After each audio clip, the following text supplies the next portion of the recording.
Anak laki-laki itu digigit capung, tapi ia tak menyangka banyak duri tiba-tiba tumbuh di jari-jarinya. Ia segera mencuci jari-jarinya dengan air, tapi telapak tangannya menempel di wastafel. Ia mencoba menarik tangannya, tapi ia menggunakan terlalu banyak tenaga dan memukul kepala si pengganggu sekolah. Melihat dirinya dipermalukan di depan umum, si pengganggu sekolah yang marah itu ingin berduel secara jantan dengannya. Namun menghadapi pukulan mematikan dari si pengganggu, gerakannya tampak melambat 10 kali lipat dari mata anak itu. Dan ia dengan mudah menghindarinya. Ia segera menyadari bahwa ia mungkin memiliki kekuatan super.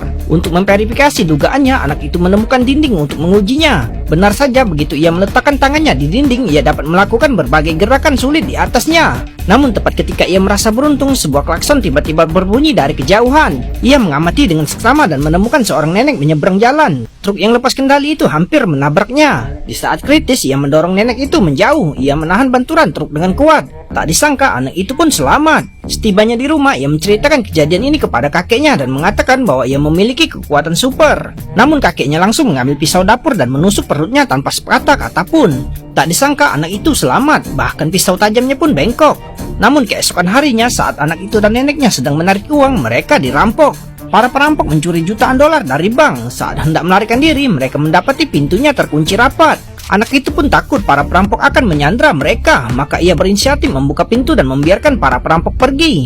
Namun ketika manajer bank melihatnya, ia sangat marah hingga memarahi anak itu. Saat itu terdengar suara tembakan di luar pintu. Ia bergegas keluar untuk memeriksa situasi dan mendapati bahwa kakeknya yang tertembak. Kakeknya segera didorong masuk ke ambulan oleh petugas medis.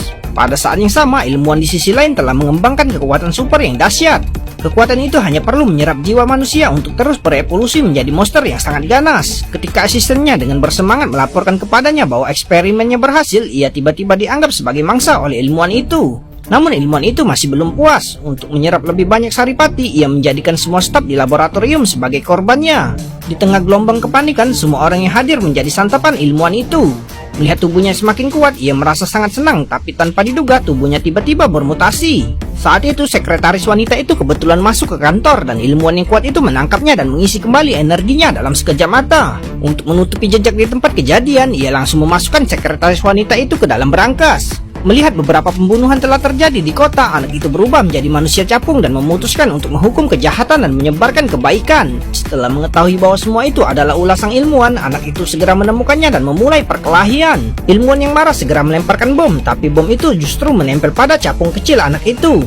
Anak itu pun langsung panik, tapi tak lama kemudian ia melakukan salto dan ia segera mengembalikan bom itu kepada ilmuwan tersebut dan bom itu meledak sedetik kemudian. Pada saat ini anak itu akhirnya menjadi manusia capung sejati.